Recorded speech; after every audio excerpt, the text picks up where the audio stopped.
The Big Show. All right, Greg, there's a lot to discuss as it relates to the NFL. We'll get to the linebackers for this draft momentarily. But before we do, I got to ask you the big news as it relates to Jalen Hurts. And we talked a lot last year about Jalen Hurts. Is there any concern you still have with him, Greg? Is there any hesitation? I know some people have said, well, listen, he only showed that he's done it for 1 year. He hasn't really done it more than 1 year. Obviously, the Eagles are pretty confident. You know, that's that whole issue of doing it over a longer period of time. But the reality is that this is the way the league works now, you know, and you're not going to let him walk. So you don't want to get into a debate with him and his agent. So you sign him. This is an offense ultimately that is built around Jalen Hurts. See, one thing that's never talked about, Ross, is what quarterbacks that are major factors in your run game do to the defense. You know, it might be easy to say, well, he's not as good a thrower as Joe Burrow, or he's not as good a thrower as this guy. But the reality is quarterbacks like Jalen Hurts, they dictate what the defense can and cannot do. And that makes your passing game much better in terms of what you can do with the pass. So the Eagles are not a team that runs 100 concepts in the pass game. They don't have to, because they know what the defense has to do to account for Jalen Hurts as a runner. So it makes the passing game so much more efficient and, relatively speaking, easier. And then when you add really good players who can win one-on-one matchups, then you have a really good passing game. But it all starts with Hurts and what he gives you in the run game and how that dictates what teams have to do in terms of personnel and alignment. It's really funny that you say that, Greg, because I've been asked a lot this week about Hurts and Burrow and Lamar Jackson. I even put on Twitter with all these guys looking for new contracts, you know, who would you rather have? How would you rank those guys? And Burrow is phenomenal, but man, it's tough for a defense when the quarterback can run. I mean, it's just tough. Not only when he can run, Ross, but when you build your offense to deal with that. You know, in the old days, when I say old days, you know, 5, 6, 10 years ago, a quarterback that could run, people thought about that in terms of scrambling on third down. Now we're dealing with offenses where they're built around the quarterback and his ability to run, because he's in the shotgun all the time and all the run game elements that come off that. So what that means for the defense and how they have to play. That's the critical piece. I mean, does he throw the ball as well as Joe Burrow? No. You know, is he as, you know, are there other quarterbacks you might say are better overall in terms of skill set? Sure. But, you know, Hurts brings an awful lot, and he makes it difficult for defenses to play. Let's get to Allen Robinson quickly, because he got traded last night, Greg. It's interesting. Loved him in Jacksonville. Had some big seasons in Chicago. Justin Fields' rookie year, he didn't do much, but you thought, okay, well, they had no O-line. They had a rookie quarterback. The Rams obviously really liked him. They gave him huge money last year. Did not work out. The Steelers got him for essentially nothing. I'm curious what he was when he was at his best, because he's not that old of a guy, Greg, and he was never really a burner. So I feel like he shouldn't be the type of guy that, you know, loses a step and it totally ruins his game. Yeah, I mean, I'm going to be honest with you. I didn't see a ton of them last year because of the Rams offense losing Stafford. But you're right. I mean, his game was never built on vertical speed. Although I remember that 1 year in Jacksonville, it might have been Bortles as the quarterback, if memory serves me correctly, where he put up big numbers and had a high yards per catch and had vertical plays. But he's obviously not that guy.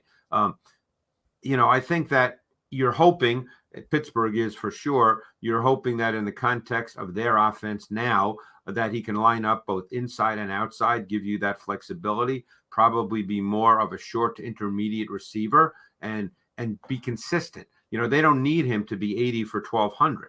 That, you know, I don't think they see him that way. But he's a veteran receiver.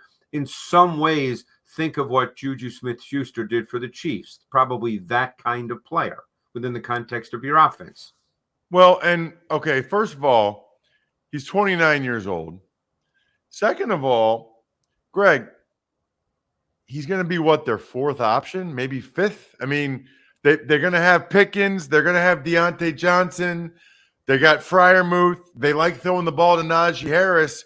He seems like a pretty good, afterthought, or guys that the defense isn't that concerned about. And that might be true. And as you said, they didn't pay a lot for him. So we'll see. Maybe if he can return to something of his form, then they've got a steal. But, that's what they're hoping. I'm hoping this weekend to have a bunch of Labatt Blue Lights, Greg, with friends, probably starting tomorrow night and then Friday night, and living life to the power of we, especially during playoff hockey. Why not? Always enjoy responsibly. Beer, Labatt USA, Buffalo, New York.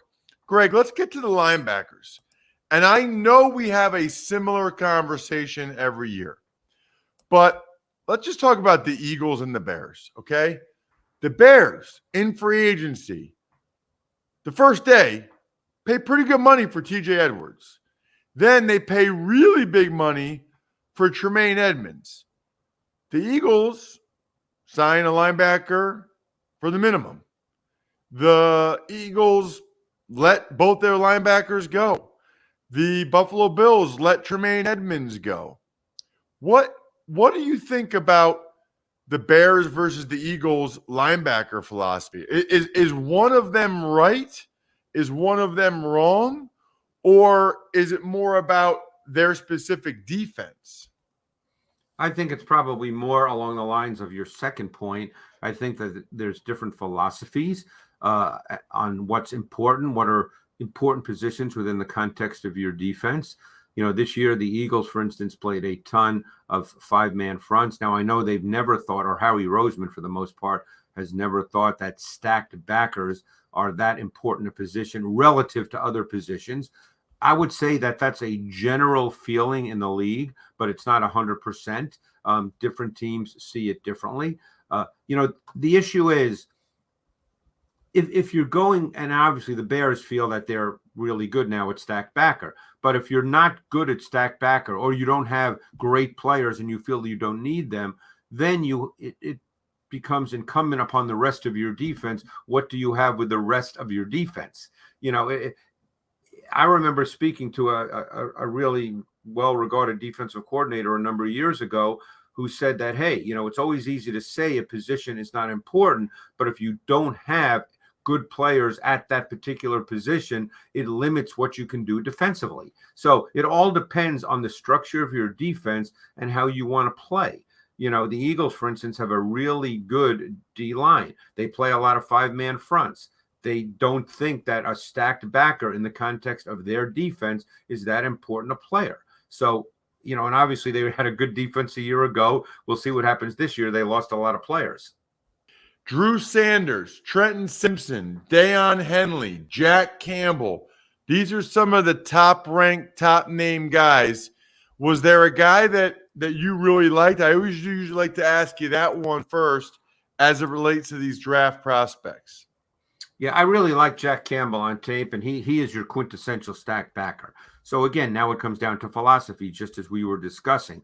He's really big. 6'5" is a trait. He actually tested really, really well.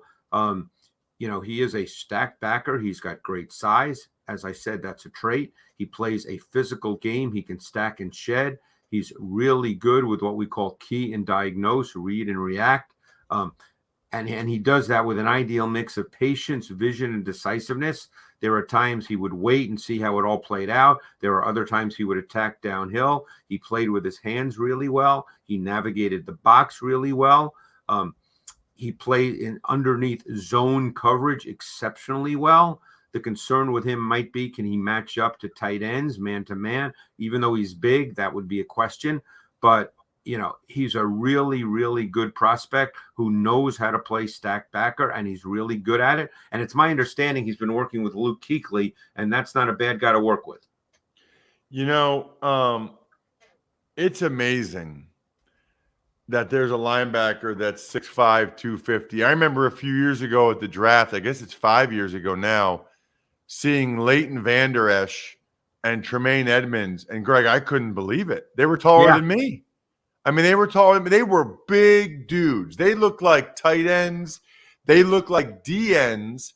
And they were off the ball backers. That's Jack Campbell. Now, you know I do a college game every week. Greg, most of these linebackers now in college football are like 6'1", 220. You Well, know, that's maybe correct. 6', 215. And A big one's like 6'2", 230. So it feels like 6'5", 250 is like an outlier now at linebacker. well, and that's why Trenton Simpson, who you mentioned, is a very intriguing prospect. No, he's 6'2", 235, but you're dealing with an athlete. I mean, this guy ran a 4.43. I mean, this guy has ridiculous athletic testing numbers. He played multiple spots for Clemson, but I think he's going to start as a stacked backer. That's what he ultimately is in the NFL. So you're dealing now with a guy that has high-level athletic traits. That's ultimately where I think people see the league going and what they want in their linebackers. So he's got that desirable size, speed, athleticism profile that could result in a first-round selection. We'll see how it plays out on draft night. But he's got the kind of traits that people look at in today's NFL with the more three wide receiver offenses. And I don't want to say spread like it's college football, but the idea that you have to defend the pass before you have to defend the run in the minds of many. So someone like Simpson certainly fits that. Seems like he didn't get as much, coming into the year, there were people really excited about him. It didn't seem like it carried through the year. I don't know if he had some bad games or if it was a key and diagnose thing, but there were people that were really high on him coming into the year that don't seem as high now. I'm not sure what happened there. Yeah, and I think that he's a space player more than a physicality player. He's a movement player. I think he can at times play physically. They all can. There are plays where you have to, but I'm talking about it generally speaking. The guy he kind of reminded me of when I watched his tape was Willie Gay. And Willie Gay was a second-round pick by the Chiefs in 2020. He and Simpson's athletic testing measurables very, very similar. And obviously Gay was a starter for the Chiefs and played in their sub as well. Let's talk about Drew Sanders, the Arkansas linebacker. He transferred from Alabama and had an unbelievable year for Arkansas. I mean, 9.5 sacks, 103 tackles, 13.5 tackles for loss. Yeah, now Sanders left Alabama because he went there as an edge rusher. And they obviously had Will Anderson and Dallas Turner, who'll probably be a top 10 pick next year. So he really made the transition to being a stacked backer because the majority of his snaps came as a stacked backer. Now, he can rush the quarterback because that's what he did most of his life until this year. So that's where the 9.5 sacks came from. But he's essentially a stacked backer. And I thought he played pretty well. He's big. Another guy that's over 6'4". He's 235. I thought, given the fact that he had not played that position really before, that he had a pretty good feel for what he was seeing. Pretty good key and diagnose. I thought he had some short area explosiveness. He slipped blocks. He played downhill with aggression. He took on blocks. I thought that for the most part, he played well. He's got athletic and physical traits. He's competitive. He's tough. He could develop into an impact playmaker type guy because he does bring that pass rush element as well.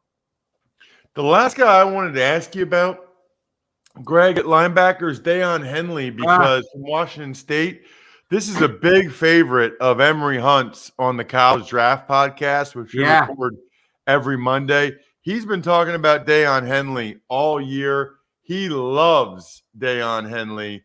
I don't know much about him other than just Emory talks about him all the time. Did you get a chance to check out the linebacker from Washington State? He's a fascinating guy because he was a receiver in high school, and he started his college career in Nevada as a receiver. He's only played stacked backer for 2 years. But I got to tell you, this guy is fun to watch. He is a compact, sudden, supercharged, highly competitive athlete. He's got great play speed and range. His activity and energy level is just, he's fun. He plays with a really quick trigger. One thing when you see guys who haven't played the position, stacked linebacker, you really try to get a feel for how they see things because, it's just different. The guy was a receiver. And I did not think that he had significant issues with play recognition. I thought he saw things and he triggered. He was a scrape and flow guy. He was a run and hit guy. I really enjoyed watching this guy play. He's going to be an ascending player because he's still relatively new to the position, but he fits what you said, Ross, because he's 6'1", 225. Right, that's what the games I do, that's what the college linebackers look like, and they can run, and they can hit, and they can cover. That's what their size is for the most part. Check Greg out on social media, please, at Greg Cosell. He'll be back on Monday again to break down the defensive backs in the draft, and then it'll be time for the draft. And as I mentioned, we'll have Andre Yosivas from Princeton, the stud receiver, a little bit later in the week. Thanks so much, Greg.